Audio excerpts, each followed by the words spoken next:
Nah, man, I'm trying to get to you man's level, man. No, You man no, are don't going try down it, there, man. KP. KP, don't try it.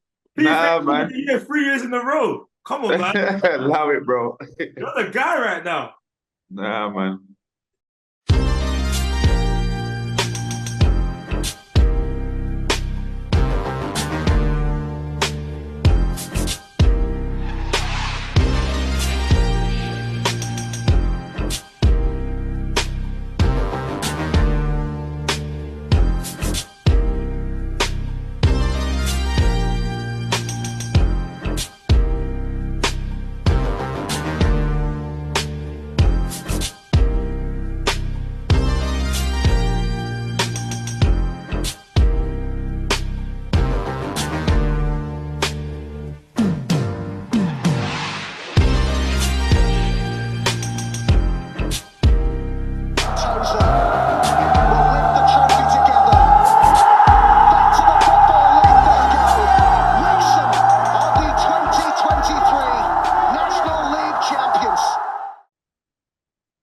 Hello, everyone, and welcome back to Beyond the 92, a show that brings you up close and personal to the National League.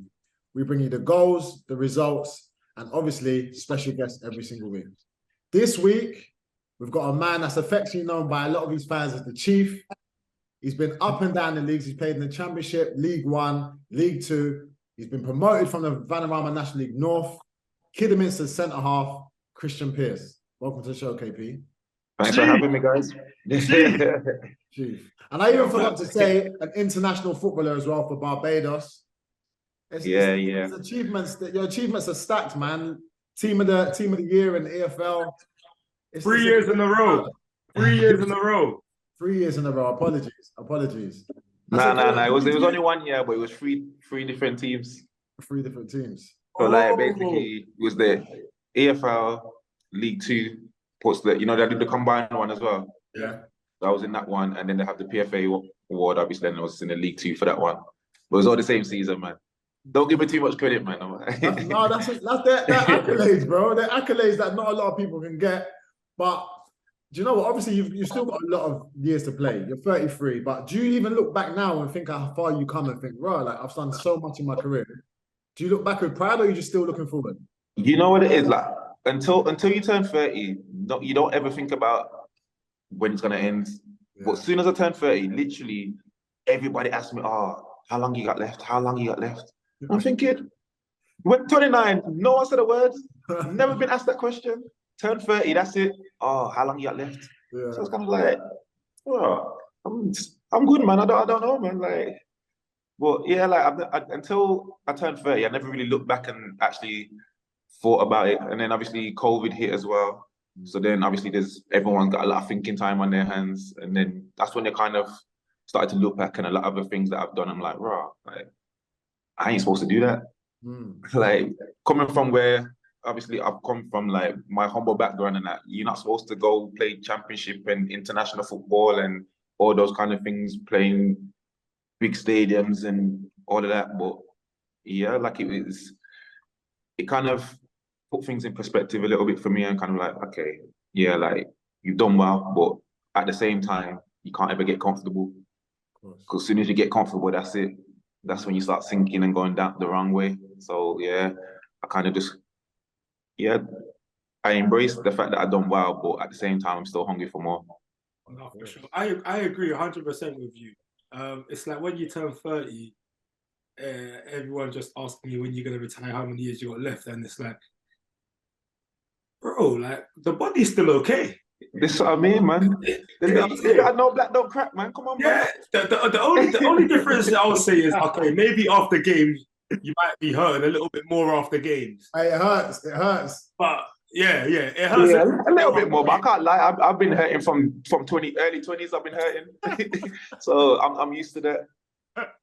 But other than the little hurt after games or the morning after a game where you try to get out of bed, and it's calm. Like out there, I don't think out there I look like on in their 30s, you know. And same with you guys. I don't think you guys look like you're someone in their 30s. You're keeping up with 19-year-olds, 21-year-olds, you know. So that's, I mean, like, I almost feel better now than I did 5 years ago. So I can't really say it's down to that. And look at the best players in the world now. Messi just won the Ballon d'Or. He's how old? Look at basketball. LeBron's still dominating. You know what I mean? So it's all how you look after yourself and keep yourself in good condition. 100%, 100%. Listen, AP, I know Jamal's giving you your flowers. I'm gonna give you them more. You've had an incredible career, you know. You've played a career most of the years in the EFL, you know, and only a couple of years ago you joined the National League, Vanarama National League.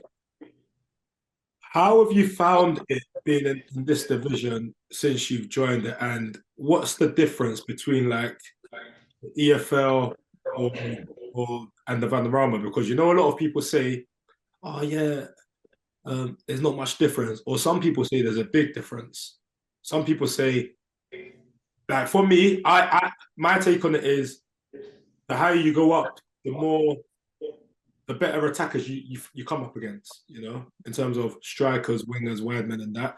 But I want to know, like, what's the difference between like National League and I think the thing for me, I think the higher you go up, players make better decisions quicker. I think that's the best way I can put it. Because like you'll be people be sitting at home watching football and think, oh, why didn't you do that? Why didn't you do that? But you're making that decision, watching it and slowing it down, rewinding it, watching it again, and then say, oh yeah, he could have done this pass. But in that moment, you're not seeing that pass. But Kevin De Bruyne, he's gonna see that pass within a split second. Someone lower down is not gonna see it as quick. He might see the same pass eventually, or he might not see it at all. But that's the difference.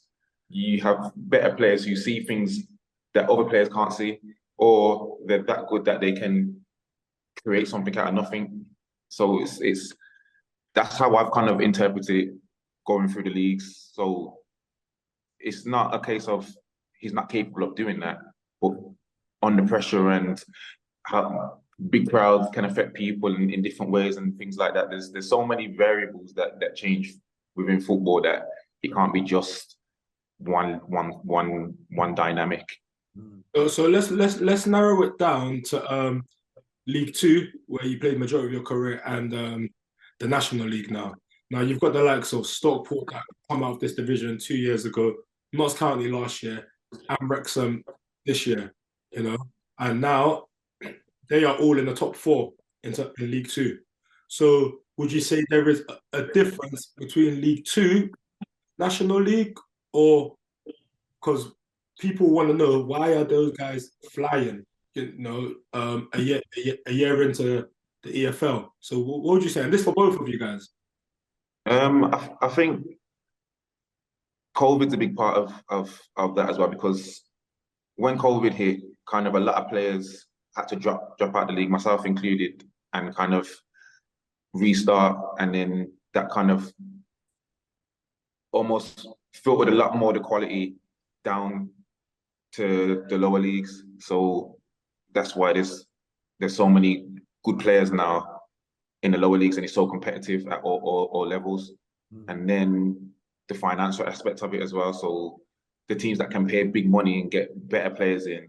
So the likes of Wrexham and Notts County, who had bigger budgets than majority of the league, that's why they're competing at a higher level and can still compete at league level.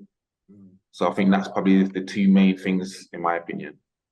Yeah, I'd have to agree with you. I think the way those teams structured their squads, it was more to compete at both levels. You know, it's like they expected to go up and then they want to go up again. So they made sure they brought the likes of League Two quality and sometimes even League One players, you know. Yeah. Same with Rochdale. They brought in Adam Clayton, who's played the majority of his career in the Championship. So it's no surprise for me that they're doing so well. You know, look at Notts County. They brought in David McGoldrick, who was one of the top goal scorers in League One the season before. So it's no surprise when you see how they're selecting their players that they're doing so well when they do get promoted. But I also think it's also showing how good the standard of the National League is now, because it actually prepares them in a way for League Two. Do you know what I mean? Like, I think this is one of the hardest divisions to get out of, first of all, and be competitive. You know, so I think that's a big factor in it as well for me. How about you?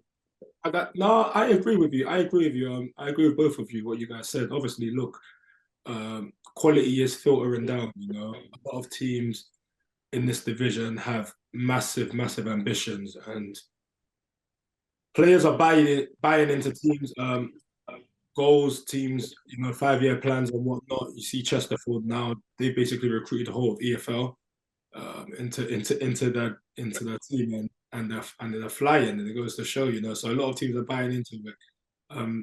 But when I do speak to like a couple of my friends that are in the league and that's come out of this league, they do tend to say that this league is harder due to the fact that down here it's like almost like a war zone. So it's like every team's on the high press, and it's just a lot of like heading, a lot of fighting going on, and they say that when they go into like League Two to an aspect, but more League One, they tend to find it easier because you're respected on the ball, like so they won't come and press you, immediately. So you've got time on the ball and whatnot. What do you guys think? KP, was it like that when you joined the National League? Was it like mad? Yeah, I've always said like it's almost the higher you go, the easier I kind of found it. So like even in playing in the Championship, I felt more comfortable than playing National League North. And as crazy as it sounds, I found it easier playing against the better players than the ones that you find in the lower leagues. Because as you said, it's just a war zone. I'm not going to say it's not football, but it's a different type style of football. It's a whole different dynamic. Yeah. So it's not how good you can't just show how good you are on the ball. Half the time the pitches aren't good enough to do that.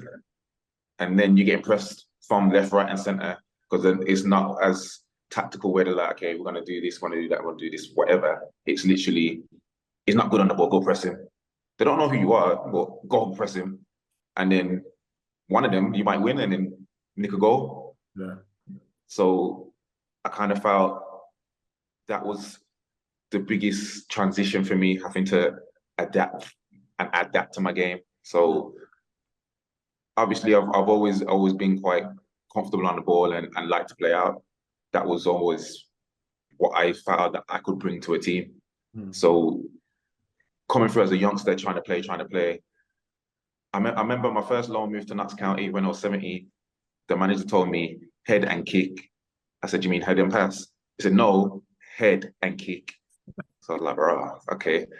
And then I remember in the game, like instinctively, I must have done a flick, like as like a clip, like it's coming as a cross, and I've like kind of backheeled, hoisted it away, kind of thing. And then we've actually counter-attacked from that. So I remember that happened, and then I'm looking over to the dugout, and my manager's gone crazy at me, and I'm thinking, why? What have I done? Like I played the ball, we nearly scored from it. Yeah. You can't do that in there. You can't do that. But it's just an instinct. Like the balls come from that angle. Like it's either I kick it towards the goal and score an own goal, or I try backheel it and clear it. So I'm thinking I've done well, but my manager is telling me I've done bad. So I was kind of like, okay. And I think he dropped me after that game. So I was like, okay.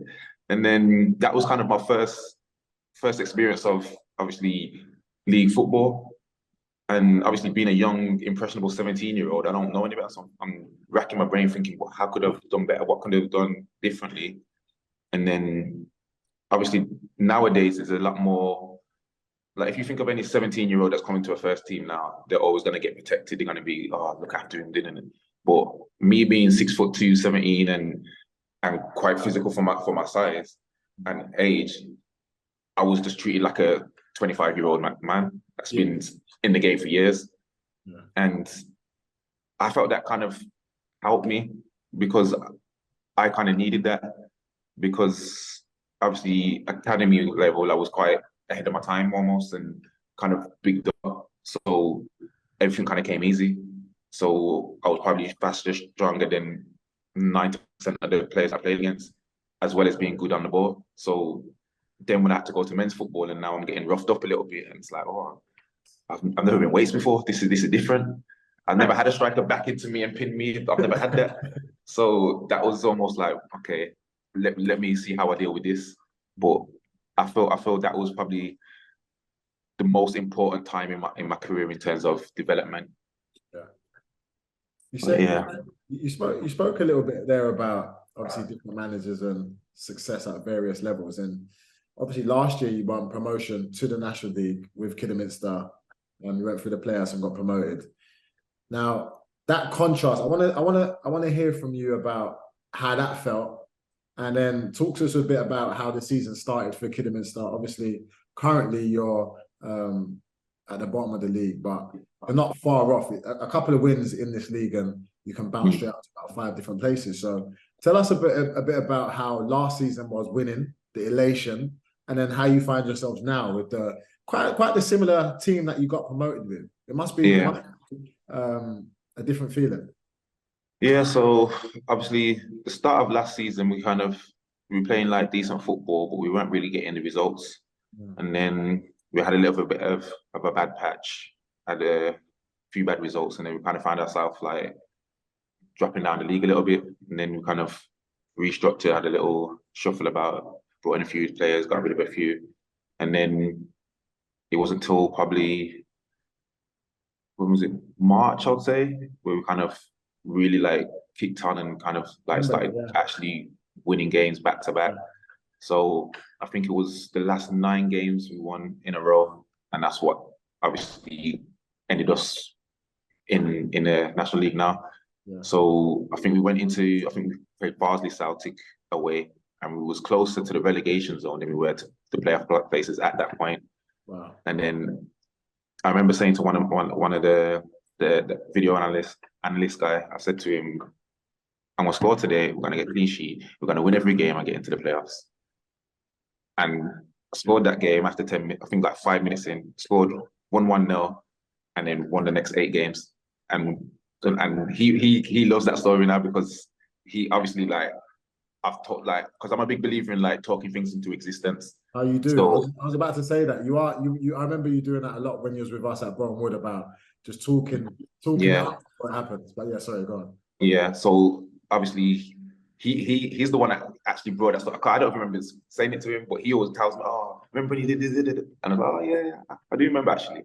And then so that promotion actually was harder than when I got promoted to the Championship with Scunthorpe. That one actually meant more.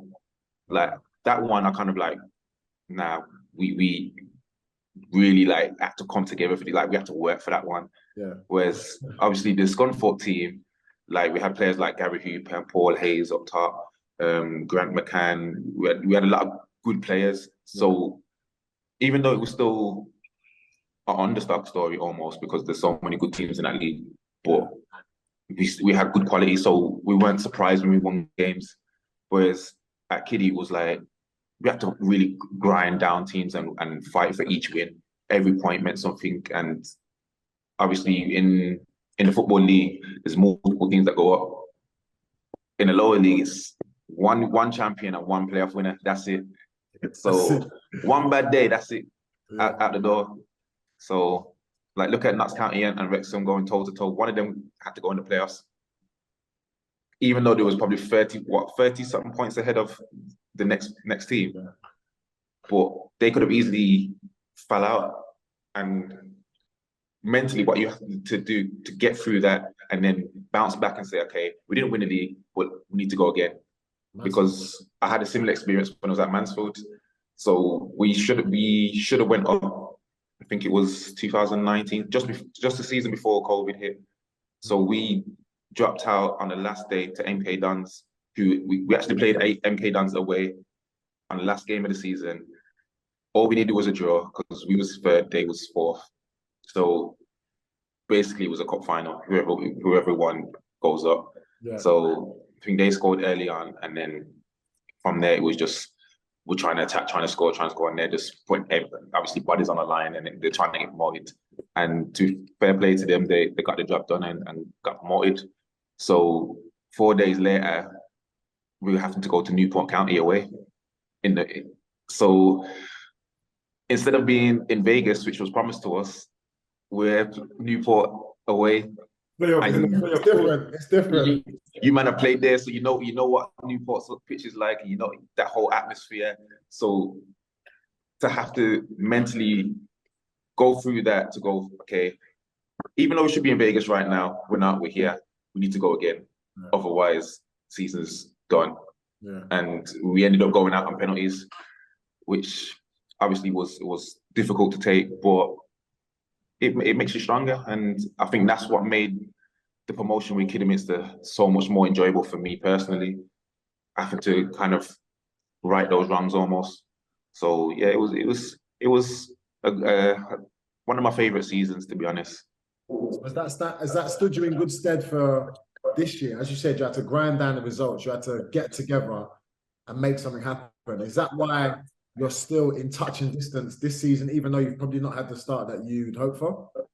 Yeah, I think we've had some good performances and we've been competitive in pretty much every game we've played. So we kind of have to take the positives from that, but at the same time, no, we need to do more. So we're at that stage now where we're like, okay, it's goal time. We need to kind of start getting points. Performances aren't enough. We need results now.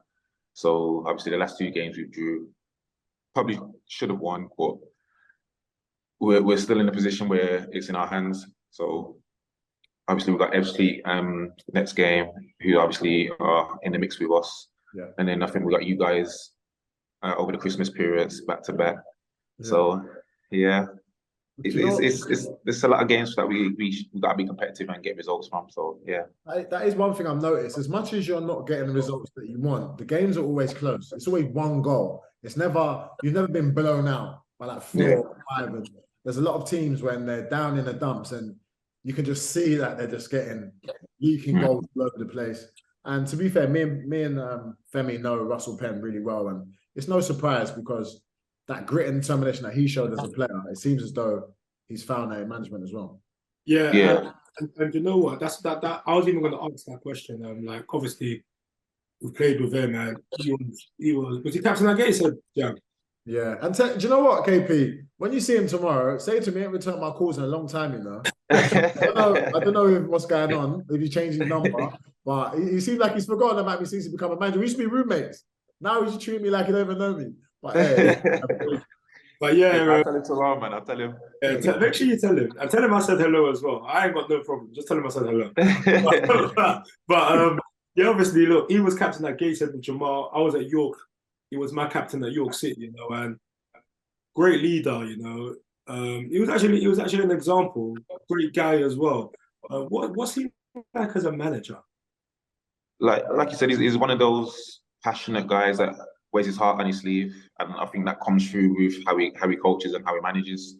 So obviously he wants his teams to reflect that and play with heart and desire, and obviously the quality has to come with that. But first and foremost, you've got to be ready to go to war and battle like he would. So yeah, I think that's the best way I can put it, really. Where's Keith Lowe as well? Is Keith Lowe around? No, he left end of last season. He's gone to somewhere more local now. I can't remember. He's still playing. Yeah, he's playing on the Astro now as well. He's still playing. Yeah, man. Big Lowe. I remember. You know Lowe, man. Lowe loves it, man. Oh, he loves it. He was all heart and desire, you know. Yeah, man. All over. But now let's get into some of the games. Obviously, another roller coaster with plenty of twists and turns in the National League yesterday. Some of the results were very surprising. We're going to start off with AFC Fyfield versus Dorking, which was the televised game. One of the best things I love about the National League is a lot of the games are on TNT now, so you can watch the games live as well. But it's 3-3. Obviously, AFC Fyfield are in 23rd, Dorking 16th now. Nick Horton scoring an early goal. Carmen and Ustabasi obviously popping up a goal. Ustabasi on 6 goals by the way now. Yeah. So, right. But that man McShane again popping up with 2, and Josh Taylor popping up with the equaliser. Femi, how did you see that result? And have you seen Dorking? Obviously, we played them a couple games ago.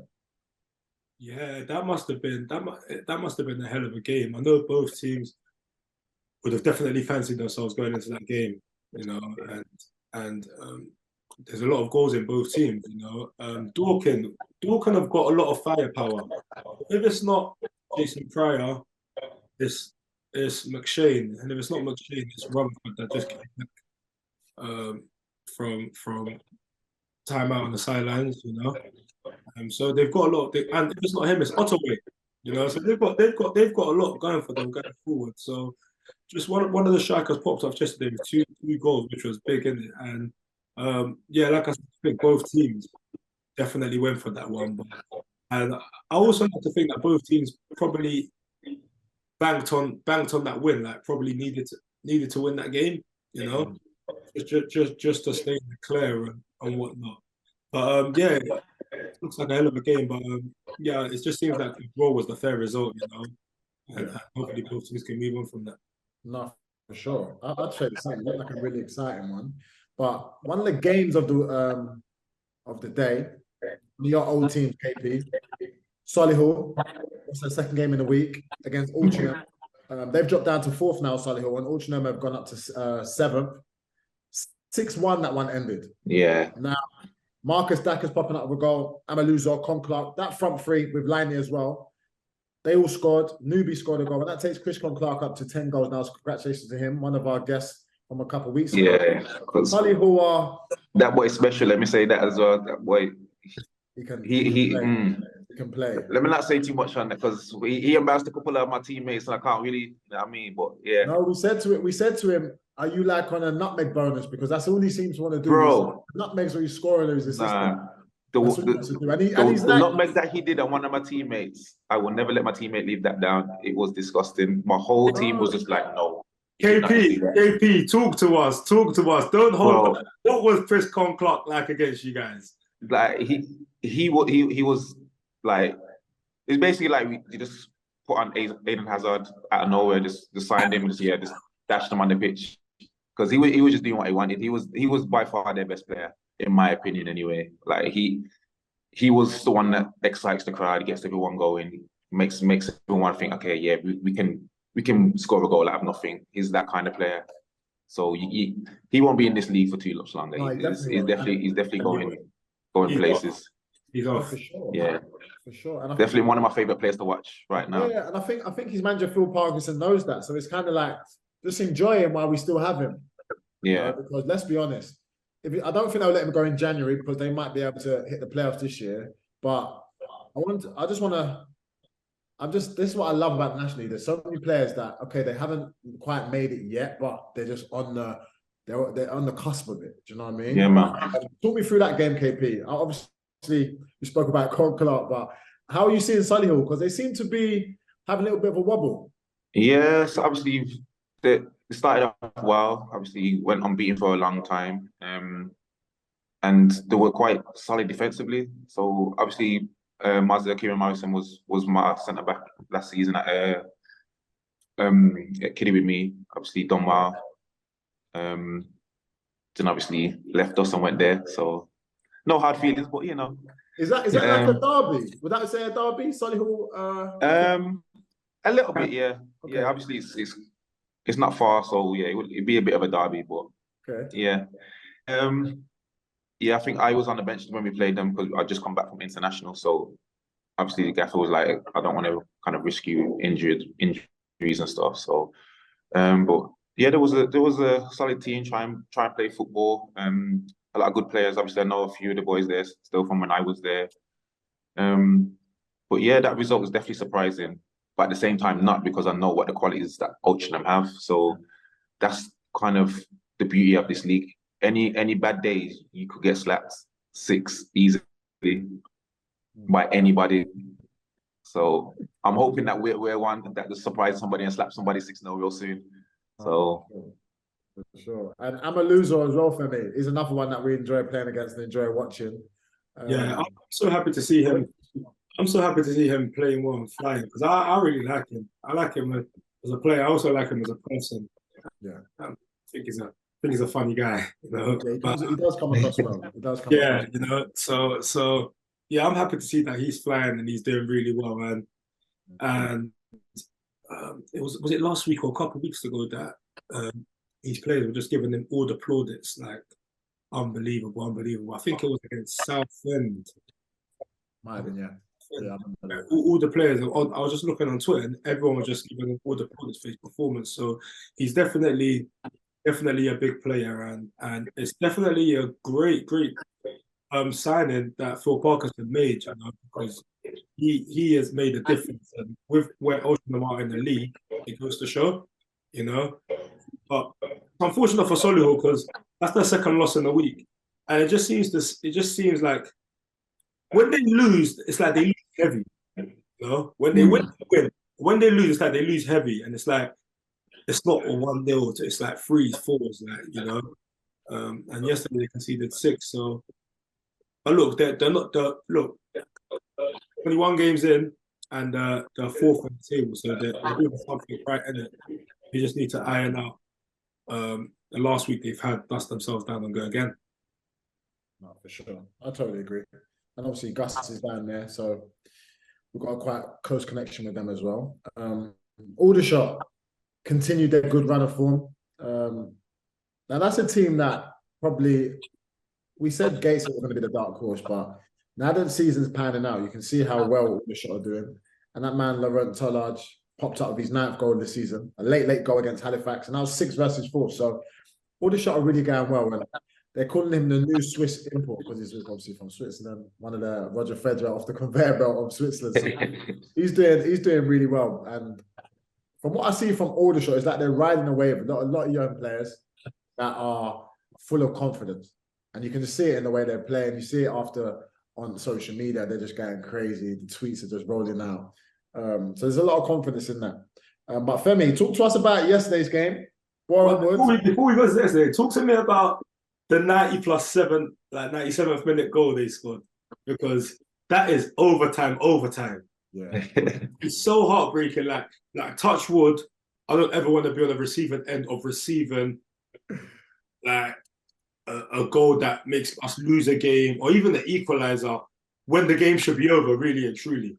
It's like World Cup golden goal, World Cup extra added time. It's just like next goal wins kind of thing. Yeah, like 90+7 minutes. The thing should be done by at least 90+5 max. And we had 6 yesterday. That must be so heartbreaking for Halifax. Think about it. Long journey down south.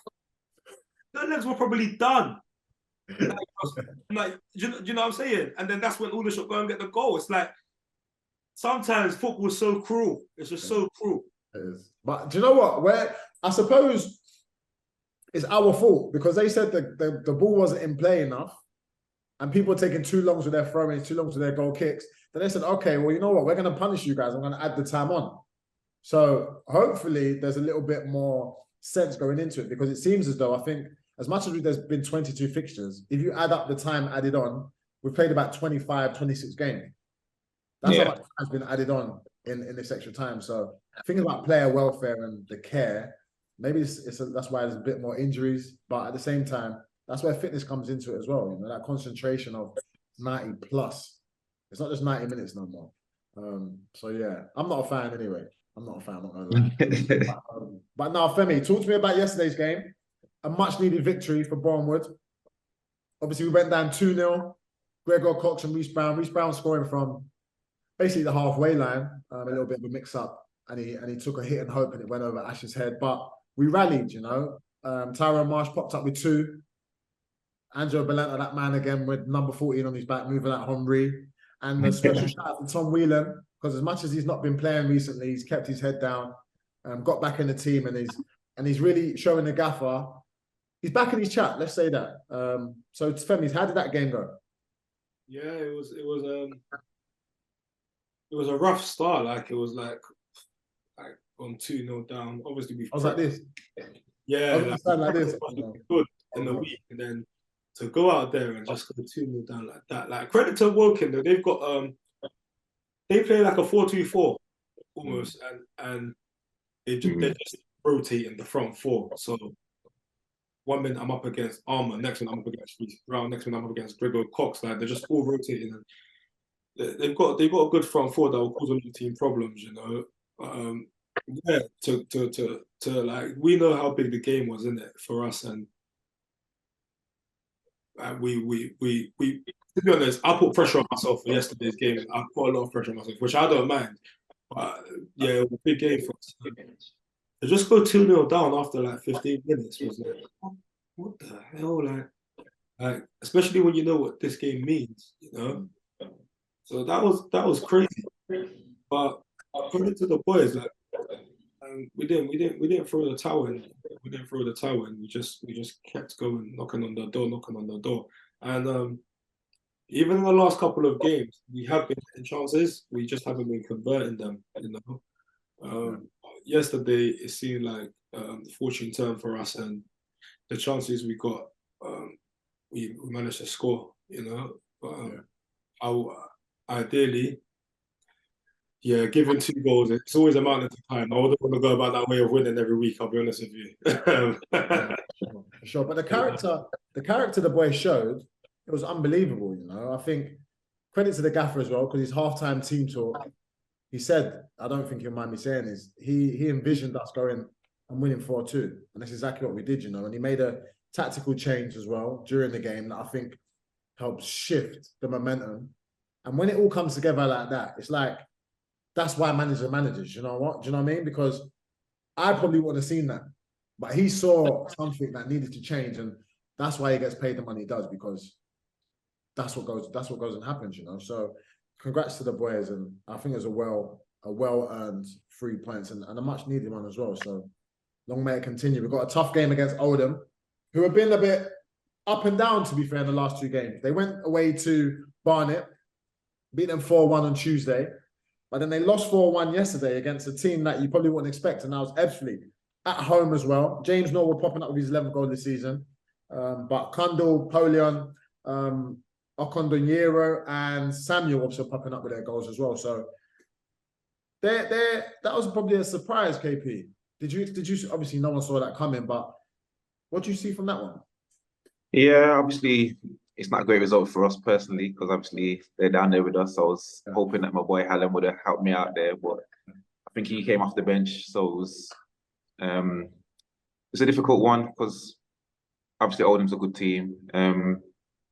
We played them quite early on, I think. To be fair, we actually probably played our best game against them, but ended up getting sucker punched and conceding late on and losing the game. So was it at your place or their place, KP? At our place, yeah. So at home. But yeah, they got a lot of quality in their team, a lot of good forwards, a lot of good players all around, to be fair. So they've got a strong squad, a big squad, which can work in your favour or sometimes against, depending on how the manager kind of deals with it. Because you could have a lot of frustrated players that want to play and then become toxic, or you could have a lot of players competitive and fresh legs. Yeah. So just kind of getting the balance right with that. But I think that they'll be up there come end of the season, be pushing for playoffs. Yeah, I agree with what you said there about the management and squad size. I suppose Paul Cook at Chesterfield got a massive squad, but top of the league, everyone's content, you know. Yeah. But maybe a manager like Mickey Mellon, I feel like he could probably handle that, handle the egos, handle the players that are not playing. But again, if you're in 10th place at Oldham, a different manager, maybe that's something that would have been a problem. But Femi, another game that was quite interesting was the Maidenhead, who've been on a good run of results recently. They drew with York City, Nathaniel George scoring a goal, but Alex Woodrow getting sent off for York City. Did you see the red card? I did see it. What did you see it, KP? No, I didn't see it. So it seems as though he went for the ball, might have caught the player. I don't think it's any more than a yellow card though, Femi. What did you think? Listen, we're not allowed to talk about refs, and even we're allowed to say we're not going to say referee you had one and you're the worst ref. No, we're gonna say no. But do you know what? This is the first ever season, where like I'm slightly shook on the referees. Like I stay away from them. Like, there could be a whole rule going on over there, and I'm over there. Like I'm not even getting involved no more. But no, look, it's gone in it, and the red card has been given. But for me personally, I shouldn't have been the red.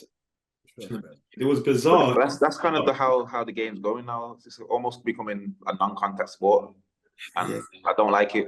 I'll be honest. You I'm know not a what? fan. I'm gonna send it to you after. It's a really bizarre red card. But Jam, my thoughts on the game. Obviously, look, Maidenhead, like we always say, it's a tough place to go, and I think it's a decent result for York City. If I'm being honest with you, because Yeah, it's not easy. It's not easy going there. for sure. And it was a late goal as well by Callum Howe. So Yeah, exactly. Yeah. With Nathaniel George, he's a good player, very good player. One of my favorite players at Maidenhead.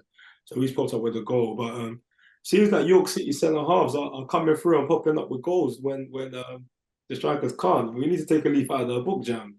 we. Phil, I'm not gonna lie to you. I said we. Why do you make me do this on the show? Like, you need to start popping up with some goals. We've been talking about this. All right, cool. I need KP might have scored more goals with Bournemouth than you, and you've been here 6-7 years. You got called us slapping 25, 30 yarders midweek. Yeah. Then you got Callum Howe the next game scoring. That's true. That's what I'm saying. What's that got to do with me and you? I've scored this season. KP, you scored this year? Yeah. Okay, Femi, you scored this year? Like, I don't know why you're talking to me and KP about this. I think I used up all my juice in pre-season, you know. Yeah, I think I scored 2 or 3 in pre-season, KP. It's over now. Well, how many career goals for me? Me? Yeah, career goals. How many? That's a bad question. Why are you asking me that? I'm just curious on that. About 10. That's not bad, though. That's a lie. I think I'm on 10. You know what? I'm on 10. I'm gonna get it up. No, don't do it like that. Don't do that. I'm about 10, bro. Yeah, man, double figures, man. That's good, man. We'll give Femi his 10. We'll give him his 10. What about you? Who, me? Or Jam? You, KP. I don't know, but I think I'm 30 something, 36, I think. We're not counting youth team, by the way. Nah, youth team, what's that? Come on, man. Nah, to be fair, KP's prolific. But do you know what, Fem? How many assists and goal involvements do you have, big man? Tell us that. 20. I lost count.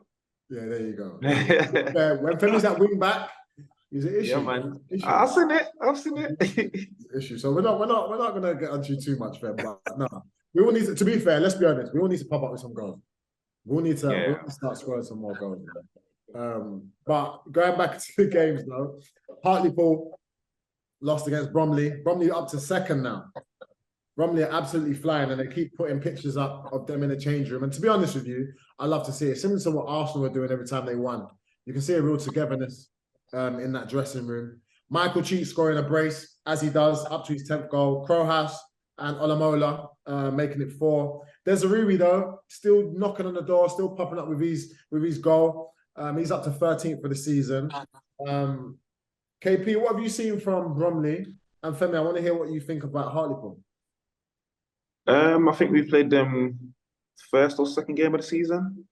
And yeah, they were a good side, organised, hardworking. Like you said, they had that team spirit and togetherness.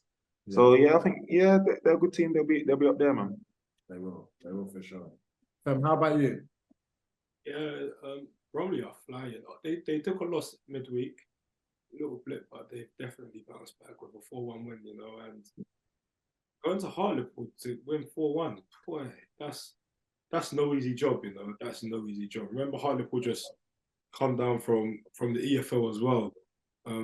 Jamal's man is where he got the goal, but there seems to be a partnership blooming at Bromley as well. So as well as them doing really well, they're evolving, and with Michael Chika and Amaola,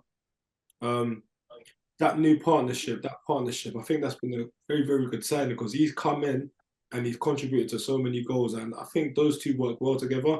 You know, it was great to see Chinakoli back. I know he missed the last couple of games, and they threw him back in there today. And obviously, you know, he probably the difference as well to keeping the scoreline down as well. So no, credit to Bromley. Yeah. We spoke, KP, in the one last episode, I'm not sure you saw it, we spoke about who's going to be top goal scorer. I had Desiree, he's up to 13 now, I think, with only McCallum in front of him. Femi, who'd you go for? McCallum. And then there was They sorry, go for McCallum. I went for Kabamba. Kabamba. But to be fair, he bagged just yesterday as well. And then there's Will Grigg, who Femi says he pops out of his 1 goal a month and he's satisfied. No, 1 goal a week. 1 goal a week. 1 goal a week, sorry, and he's satisfied. He popped up with another one. Yeah. Now, Chesterfield doing what they do. Eastleigh have been on a resurgence recently, but they beat them 3-2 at home. Will Grigg, Oliver Banks popping up with 2 goals again. That's now him up to 6 goals. But McCallum, as I said, popped out of his 16th for the season. And that's after a little bit of a layoff with an injury as well, by the way. And Quigley got his goal as well. The Twin Towers up top for those two. KP, I don't know if you played them yet, but that's a battle with relish I know you'd love. Talk us through what you're seeing from Chesterfield this year, KP. Yeah, so like they basically got the biggest squad budget really in the league, and it kind of shows at the minute they're kind of the Notts County direction from last season. So they're kind of the favourites to go up really. I think everyone kind of in agreement of that. Is it done already? Is it done? It can't be done this early, but it's theirs to lose. Is that your ego? Is that your private ego talking? Or it's theirs to lose, and it's one of them. It's in their hands now. So yeah, they'll definitely be, for me, the champions. I think they've got too much quality in too many areas. So someone having a bad game, what they can bring off the bench is too much for any other team to compete with. So that's basically what happened against us. I think they scored a counter-attack goal against us, and then I think Boogie popped up in the last minute with a little header as well. When obviously we're chasing the game, but yeah, they're just efficient is the best way I can put it. That's the word, yeah.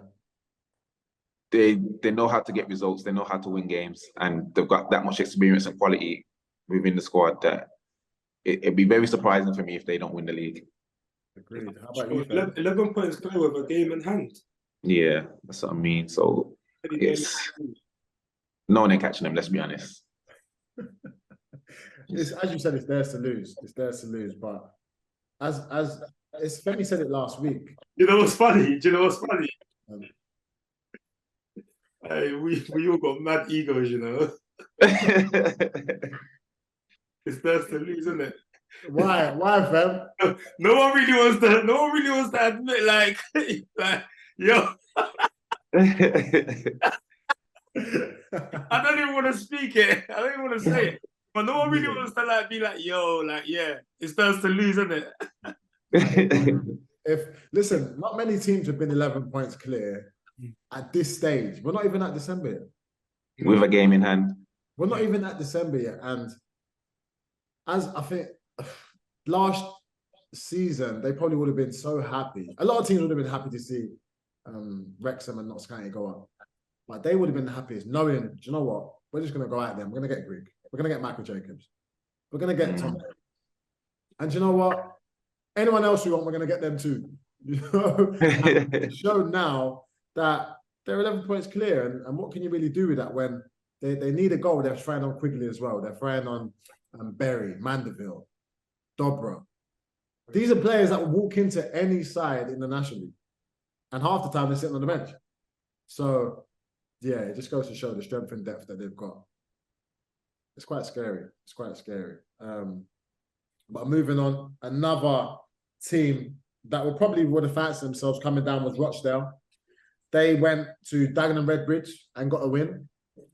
Frank Vincent popping up with a consolation after seeing Hayes and Ian Henderson scored. Ian Henderson's now up to 7 goals, and that's a 3rd win in a row for Rochdale. Femi, talk to me about that game. What are you seeing from those two sides? That's Rochdale's 3rd win in a row. So they're starting to find some form. But Dagenham, they need to pick up their home form. This is actually crazy. Like they can't buy a win at home right now, and they need to figure it out sooner rather than later.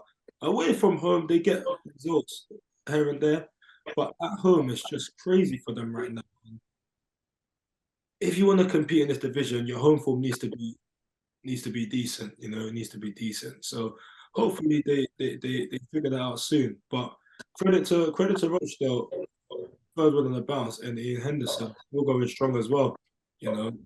How old is he? I'm actually going to Google him because I don't want to get it wrong. Because he's actually inspiring. I'm not going to lie to you. To be fair, he looks about 24. He's 38. You don't look a day over. He's going to be 39 in January. That's insane. That's insane. I know he does that. Is it? I want to say Herbalife, so he looks after himself. I know that. And Femi, I got a message back from Nicky Featherstone, by the way. Did I tell you? No, you sent it to me. So he's another one that Femi's a big fan of. And I forgot to say that. He was laughing, Femi, when you said that. Why did he retire? But yeah, he said never officially retired. Okay. So he had to move about. But another one of your old teams, KP, Barnet. Yeah. Bit of a bumpy spell for them at the moment. They're at third now. They went to Wealdstone and lost. Jack Cook popped out of a brace again. It seems as though he's on a mission because he scored a brace in the last twice in the last 5 games. Charlie Barker popping out of a late winner. And Jerome Akimo and Kabamba popping up with his 30 for the season, but it wasn't enough as they lost. You like a Barnet, you like a North London team, don't you, KB? You know, the missus loves London, man. That's what it is, man. London is the best. London is the best. You stay close to the M1, though. That's what Yeah. No, the missus knows London's the best. London's the best side. London's the best. Come on, man. Don't do this. Don't do this. you know I'm Brum. Come on, man. You know I gotta rep my city, man. Brumtown. That's the biggest city in England, but it's nothing to be ashamed of. The biggest don't always mean the best. That's true. In this case, all right then. But go on. What did you? Am I the first Brummy on the show? Say that again. Am I the first Brummy on the show? Maybe. Yeah, we couldn't hear the accent too much, so we just had one a season. That was it. No, we done. I'm playing. You are the first, but yeah, talk us through that game, bro. Which game? The Barnet one. Yeah, Wealdstone beating Barnet 3-2. Yeah. To be fair, Wealdstone are a good team. Like we played them and they were one of the teams that I kind of thought I was surprised by. I remember when we played them when I was with you boys and they weren't good. I'll be honest, they weren't really saying much. Yeah. And then obviously playing them now, I'm like, well, they've come on leaps and bounds. My boy Tav Campbell's up there as well, doing well. So yeah, I think that they'll shock a few teams this season, man. They're a good team. They are. Femi, what about you? How did you see that one? Yeah, Barnet are in a sticky at the moment. That's their 3rd loss on the bounce. This is where we find out what teams are made of, innit? So let's see how they bounce back from this one. But they've got a good team, and Dean Brenner's done a tremendous job down there. So I'm sure he'll figure his way out. You know, time will tell. Another goal in overtime though, 98th minute. Yeah. You know, 98th minute. It's just cruel. It's just heartbreaking. But credit to Wealdstone. That's a big win. That's a big win for them. And it's almost like a local derby, you know. So I've got to give it to them. And like KP said, they're a decent team. Yeah. They're a decent team. But next time you sign for a London team, come inside. Don't stay there. And one that. Nah, man, I'm staying local now, man. It's family time now, man. That's it. Family time now, man. I don't mind shift, man. It's time to stay home. I'm sure that's music to the missus' ears. I'm sure that's music to her ears. But do you know what? It's funny though, because there's pressure, isn't there? Whether you're at the lower end of the table or the top end where you're trying to get out of the league, different kind of pressures. Talk to me about that pressure. Are you feeling any sort of pressure, KP, being at Kidderminster at the moment? As in personally? Yeah, the team, dude. Obviously, I know you well enough to know that you run towards the pressure and you'll embrace it, and that'll bring out the best. But not everyone's like that, is it? So yeah, but I think if we're gonna survive, we're gonna need players that embrace the pressure and want to go to war. So it's almost having that underdog mentality, no matter what. Yeah. Even if you're the favourites, you still gotta have that hunger that I want to win, no matter what. I want to go and perform. I want to be the best player on the pitch. Whatever it is that drives you, you got to have that still there. Once that goes, then you're basically retired. You're just picking up a paycheck, and then soon that paycheck won't come. So you got to keep that fire in your belly. Whatever it is that drives you and motivates you, that's what's got to be there every game, no matter what. Totally agree. So like I said before, I try and speak things into existence. So like you said, when I come to Bournemouth, you remember talking about player of the season? I'm like, nah, I'm here now. I want that. Yeah. So that's always been my mindset. And wherever I go, I want to be best player there. I don't want to just get man of the match here and there. I want to be player of the season. But that's something I always tell the young guys that I coach. There's a big difference between being man of the match and being player of the season. Anybody can get man of the match. There's not everyone is going to have a player of the season in their career, let alone back to back. That's what I always try and. So I've been fortunate enough that I've done it at multiple clubs now. So I kind of take pride in that rather than just I've had a good move here and I'm scored a couple of goals here or whatever it is. Yeah. That's kind of something I take the most pride in, being an integral part of the team. I want to be that guy. Everyone wants to be that guy. I want to be that guy. Yeah. That's kind of the motivation. I mean, you can relate. You can relate to that as well. Yeah, I'll be honest with you. Even KP, like when you even came to Bournemouth, you made me raise my game. You know, because you're big Krystian Pearce, the chief. So when I'm saying the CV was bulging. The CV was bulging out, and then not only that, you're coming in and you're talking that talk. I'm looking at Jamal like this. And remember we used to go in early and do extras. This is what I mean. So the same way you're saying you need to be better. Once I saw that, I was like, nah, you might can't be doing this and I'm not doing this. Nah, I don't care. I'm getting up at 6 o'clock and I'm driving down. I'll see you at 8. Yeah, just for the people that obviously don't know, we used to do a thing called work before work where training would start at say. Wait. Did you say used to? Well, you man slacking now? No. I still do it, bro. I still do it. Okay. It's just been tailored. It's just been tailored. So. Oh, you getting soft? That's what it is. No. You need to come back. You got to look after the body and that. No, so obviously we'd have a set time that we'd go in, and we'd go in maybe an hour and a half earlier and just be on the pitch doing quick feet, speed work, just little defensive drills, and obviously a lot of people that want to say they want to be better, but they don't put the work in. We was actually out there, and KP came to the club and joined in straight away, and it kind of had me and Femi impressed simply because talking's easy, isn't it? But to go out there and actually do it and come out with us and get out of bed earlier to improve, it shows a lot. So you gained our respect straight away, for sure. I appreciate that. I really hear when you're saying player of the season, because you've probably got about 13 player of the seasons. Not quite that many, boy. I've got that when you were saying that, boy. I was looking at you, I was like, yeah, this one's coming from a deeper place. He meant it. He meant it. No. Yeah. But you know what? We're going to come back to that because I feel as though one of my favorite parts of the show is advice for youngsters. But we're going to come back to that. We're just going to finish off these games. I'm leaving your game to last, KP, because I feel as though it was a kind of game that I'd expect where Murray Morgan-Smith scores, and obviously Ashley Hemming's popping up as well. But before we get to that, Gateshead versus Southend. Gateshead, a team that has impressed everyone. They drew 1-1 yesterday. Stephen Warren popping up a goal and Harry Caldwell popping up one as well. That's Harry Caldwell's 12th goal and Stephen Warren's 10th for the season. So it seems as though the top goal scorers are really on show in that game. Gateshead are a team that I've loved watching. You know, I was there for 2 years, and they've got a fan base, not the biggest, but they're really passionate and love the club. And obviously Southend, always respect to them for what they've been able to do this year. 10-point deduction, they keep churning out the results, and they're going really well. So KP, we're going into your game now. Played Oxford yesterday away, obviously on a 3G pitch, tough conditions, and Oxford are a team that you never really know what you're going to get. They can play football, but they have a few up and down results. But it's a 2-2 draw, which is never a bad result, really, especially when you've come up to the league like you both have.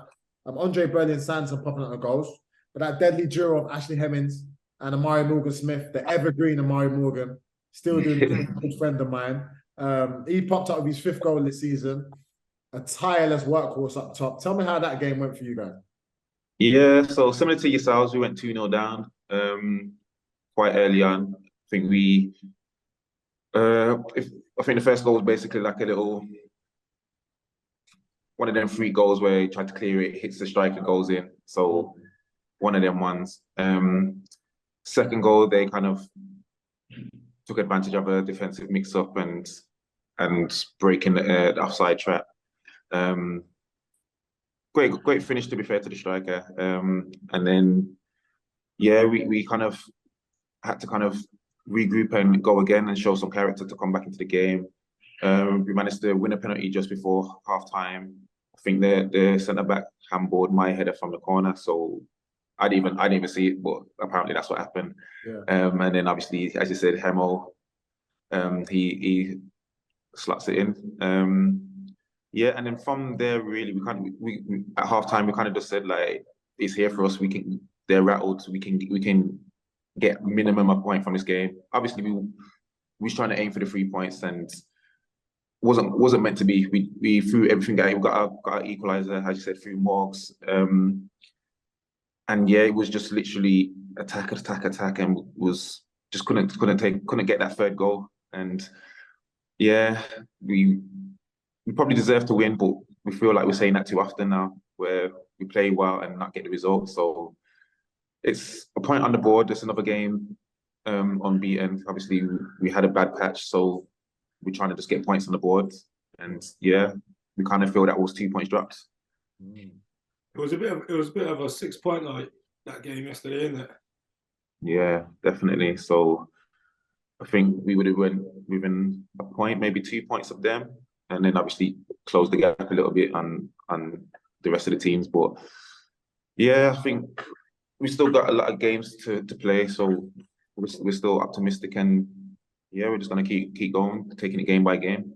Yeah, one thing I have noticed is, and one thing I like to look at is attendances, and it seems as though the fans at Agbara, they haven't turned their backs on you. You know, they're still riding the wave with you. They're still in it with you. Whether you're playing home or away, it's not like you're getting 10 fans. You're actually getting a nice support with you. So I think that's important, you know, especially when you're in a position where you don't want to be. They can become your 12th man, you know. So hats off to the fans down there at Kiddie. Yeah, definitely. It's needed, isn't it? It's needed. But that rounds off all the games. There's going to be plenty more twists and turns for this season to come, you know, especially around the Christmas period where that fixture pile-up comes. But yeah, another amazing weekend of football. But now we come on to my favourite part of the show. And I think you're the perfect person for it, you know, because we like to give back. This show is all about giving back to the next generation. So advice for younger players, KP, that maybe you could have benefited from when you was coming up, and what you've learned throughout your career. So any words of advice and gems of wisdom for the young boys coming through? I think something that I've always kind of wished that I did when I was younger was put the work in early. Like, I think, because like I mentioned earlier, like I was kind of ahead of the rest of the academy when I was coming through. So I didn't think I needed to put that work in. I kind of got comfortable almost. So what I would say to the young players is put that work in regardless of where you are, whether you feel you're the best player in the team or not. Don't get comfortable. Never get comfortable. That comfort zone, nothing grows. You want to get as good as possible, as quick as possible, and just keep, like I said, keep that hunger in your belly, keep that fire alive. Whatever it is that motivates you, keep doing it. And look at the likes of Cristiano Ronaldo, who had that hunger and that work ethic to just go on and win 5 Ballon d'Ors. And obviously, I'm more of a Messi fan myself personally, but you've managed to win 5 Ballon d'Ors while Messi's about. That's an achievement in itself. That's great. So people don't really look at it like that, but for me, that's how I look at it, because he's still one of the greatest players of all time. But it's unfortunate that you've got, probably, in my opinion, the greatest player of all time in that generation. So yeah, hats off to him and his work ethic and what he's brought to football. But yeah, he's someone that I would take a leaf out of his book as a young player, as in terms of work ethic and drive and wanting to be the best, and just that mindset. It's the mindset for me that's the biggest thing and most underrated thing in football. If you've got the right mindset, you're definitely going to go far. If you haven't, then odds are you're not going to make it. I'll be honest. I know you're talking Femi's language. I know you're talking. I know Femi's enjoying everything you just said there. No, that's real. That's honesty from you to say that you wish you had put more in earlier. And I love that. I wrote it down there. Nothing grows in the comfort zone. Yeah, man. That's I live by that. So that's something I'll be telling my son. Obviously, he's started kicking ball a little bit now as well. And okay. so yeah, I'm enjoying watching him develop and grow and enjoy football. So What yeah. kind of parent are you? Are you that one on the side shouting at him, telling him what to do? Or you Nah, just that's not me, back man. chill? That's not me. Because I hate that type of parent. I'll be honest. Yeah. I hate them on the side of it. I'm like, just let them play, man. The kids, man. He's 8 years old. He don't know about tactics. Hey, listen, Project Mbappe is starting, you know. Nah, man. Started. Just let him enjoy it. That's it. Everything else will be. That's the best way they can learn. The best way they learn is by trying things themselves. So give them the confidence to just go and express themselves. If you're trying to turn him into the next player over there, everyone just becomes robotic and it's all the same. So how's he gonna stand out? 100%. Let him become the player he wants to become. I love that. He's a wise guy, you know. Hey, I'll try him. That's why we had to get him on. Why is he on these videos? Why is he on these Nah, we're just getting too old, man. I'm getting too old. No, never. We're getting older. I always say to Femi, we're getting older. We're not old. We're not old. Yeah. Nah, fine wine, man. That's what I say. We're in the fine wine club, man. We get better with age, man. We're good, man. AP, also, yeah, I know you've got one or two things going on outside of football, so let us know, let the people know what you got going on. At the minute, I'm just doing a bit of coaching at the moment. I'm actually helping out the academy at Kiddie, doing like the under-23s and stuff there. I've got my own stuff starting up soon, hopefully in the new year. But I'll keep that under wraps till it's confirmed. But yeah, we've got a few things in the pipeline, but mainly just for us. Hold on. There we go. Sorry. Yeah, we've got a couple other things that I'm gonna try and venture into as well. But I'll shed more light on that when it's more in fruition. I hear you. Yeah, but make sure you keep that in when the light just turned off, by the way. Yeah, 100%. I'm not gonna lie. I was thinking, no. Do you know what, Femi? Listen, times are hard right now, so maybe he ain't paid his bill or something. I told you I'm not at home, bro. Don't do me like that. Hey.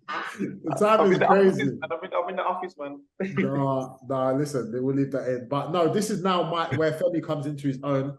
Last week, you left it to me, so I'm putting him on the spot off the rip. Femi, we do word of the week, KP, where we say one word to get us through if we're not even if we're having a bad week, even if we're having a good week, something that we can go back to and remember to put us back in gear. So, Femi, what's your word of the week?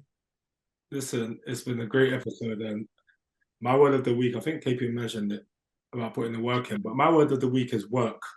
It's just that simple. Like, I'm inspired by people around me, you know, and you've got to work for what's to come. But most importantly, you work for what the unknown. I'm a big believer in that. And it's been a crazy week. It's been a crazy week, but I've been inspired by two people, Tom Whelan and Tyrone Marsh, because it's a simple equation. Word to David, you know, my young boy. Simple equation: work equals results. You know, and I'll start with Wheelo. Recently, he wasn't in the team. He couldn't get in the team at all. But I've seen him grind. I've seen him graft. I've seen him get his head down. I see him running after training, telling me he's going gym in the evenings. Just putting in work for what's to come. And when he's doing this, at the time he's doing this, you need to understand the context. He was not near the starting 11, you know, and I don't think he minds me saying that. He wasn't near it, but he's doing it. And that's why I say working for the unknown, like, because he doesn't know what's around the corner. All of a sudden, boom, he gets a chance, a little 30 minutes, scores. All of a sudden, boom, he's back in the team. And you know what? Yesterday just capped off a great week for him, because he actually deserved the goal, but more importantly, the performance he put in was incredible. He covered every blade of that pitch. So that's why I say work equals results. Another player that's inspired me this week has been Tyrone Marsh. 7 days ago, 8 days ago, last Saturday against Dorking, we watched the highlights, and me and him had a crazy conversation on Monday straight after, where I kind of let him know that can't be missing those chances, because he missed about four. He missed about 4 chances, and I remember that Monday he was like, "Fem, like, let's help me do some finishing, whatnot after training," and me and him just stayed out finishing, and exactly the way we were doing finishing, he scored the exact same goal the next day against Eastleigh. But we couldn't really talk too much about it because we lost, in it. We lost, so we had to quickly move on.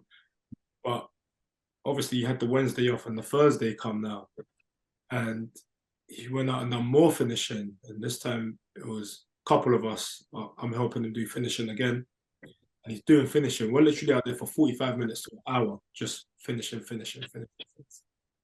And the weekend comes in and he scores a brace. And the performance was crazy. And there is no secret to these things. It's just work equals results, I've seen it with my eyes, and it's inspired me massively from both of those guys, and they deserve all the plaudits this week. Flowers, and as much as they've inspired me, I hope they inspire everyone else around the building. I saw it with my eyes. I saw it from A to where it is now, and long may it continue, and long may they continue. Like, hopefully they've seen, oh, this leads to that. So hopefully they continue, you know what I mean? Hopefully they don't, because it's easy to get comfortable. Oh, yeah, it's paying off. No, I want to see them continue to put in that work, because that means more results are to come. So, yeah, for sure, my word of the week is just work. I love that. And a little word for Wheeler. He's a Scouser. So I've been saying to him, you're either Steven Gerrard or you're Jay Spearing. And usually, both, don't get me wrong, both great players. Listen, obviously Gerrard's a step above, but I said to him, you've been giving me too many Jay Spearings, but you see yesterday and the last couple of weeks, it's been Steven Gerrard. Every blade of grass that guy's covering, as Femi said. So hats off to him. But how about you, KP? What's your word, Louis? I think mine's probably consistency. So tying into what Fem's saying, you got to put the work in, but you got to be consistent with the work. You got to be doing it day in, day out. You can't just, I've done one session this week, that's enough. I've done this session, so that's cool. Now you got to be consistent. When it's pissing down with the rain outside and you don't really want to go for that jog, or you want to put that work in, now you still need to do it. Because guess what? If you don't, somebody else is. So you got to still be consistent in everything that you do. It's only one bad pass, don't matter. No. Let's go work on it again. Okay, now it's consistent. 100% pass completion. Okay, cool. That's there. Let me keep it there. Okay, my clearances, they're all good. Yeah. Winning my headers. Whatever it is that as a striker, finishing consistently. So when it becomes consistent, now you know, okay, cool. I gotta keep being consistent. And then you start putting in performances that's consistent. And then you start putting in seasons that are consistent. And then you've had a consistent career rather than just had one good year, 1 year, and then done all right and then faded away. You want to be consistent. So that's probably my word of the week. Do you know why? Do you know why your message hits differently? Because you know when they say it's not about who it comes from, it's about the message. I don't agree with that. I agree with you. Like, do you know what I'm saying? Yeah. Like, when KP's saying this, you can tell that he's lived this experience. Like, you know what I mean? Like, so yeah, KP, I agree with you wholeheartedly, but it just hits differently when it comes from you. So I hope that people take in what you said, 100%. It's like some people talk a great game, but you look at the way they live and their lifestyle, and you're like, you don't add up. Yeah, it don't add up. But my word is maintain, right? Because I feel like in life, you can either maintain or you got to go above. You can never fall below. So whatever it takes for you to maintain or become better, whether it's sleeping, eating, training more, studying more, any walk of life you've got, you can't fall below. Once you've reached a certain point, you can't fall off. You know, if you fall off, then things start to happen that you will not enjoy. So just make sure you do whatever you can to maintain the standards and the standard of living that you can. And sometimes it's out of your control, but make sure you're doing everything you can to maintain your level that you found, you know. So those are 3 words that I think are amazing. I love Femi's one, work, KP, consistency, and the last one being maintain. And yeah, I think this has been a perfect show with a perfect guest. KP, I can't thank you enough for coming on. Anytime, my brother, anytime. It's been amazing. It took us some time to get you on, but life happens sometimes, you know. So these things, but no, since you come on, it's been nothing short of gems upon gems. So I really appreciate you coming and giving us your time, man. Yeah, man. Like I said, thanks for having me, guys, man. Nice, Enjoyed it, man. An absolute pleasure, KP, man. I can't lie to you. You've dropped gems, you know. I'm sure you're gonna be fine. And all the best for the season. I guess I'll see you at Christmas, bro. Hey, yeah, man. So you know what's crazy? Obviously, we know we're in November now. December, we've got a double header. Yeah, back to back. Back to back. It's like a first and a second leg. Yeah, we've all been skating around it, not really touching on it. I can see KP's gun is bulging in his waist, ready for us. Loaded. But don't worry, man. I've got man you know what it is, though? We both enjoy the war. We all enjoy the war. Listen, so. KP. We're smiling now, boy. We're smiling now, but yeah, but then we're gonna go to war, and then we're gonna be smiling after, regardless of the result. No, man, we can't even smile after. We're gonna smile after the second game. Yeah, that's what I'm saying. I might even shake your hand after the first game. I might see you in a week. But nah, listen. I'm not gonna lie, Kate. I'm gonna jump all over your head, bro. Any chance I get, I'm jumping. You're gonna try. You're gonna try. I get you. But nah, thank you for coming on again, and thank you for everyone watching as well. This has been Beyond the 92. Yeah, man. From me. Bless up.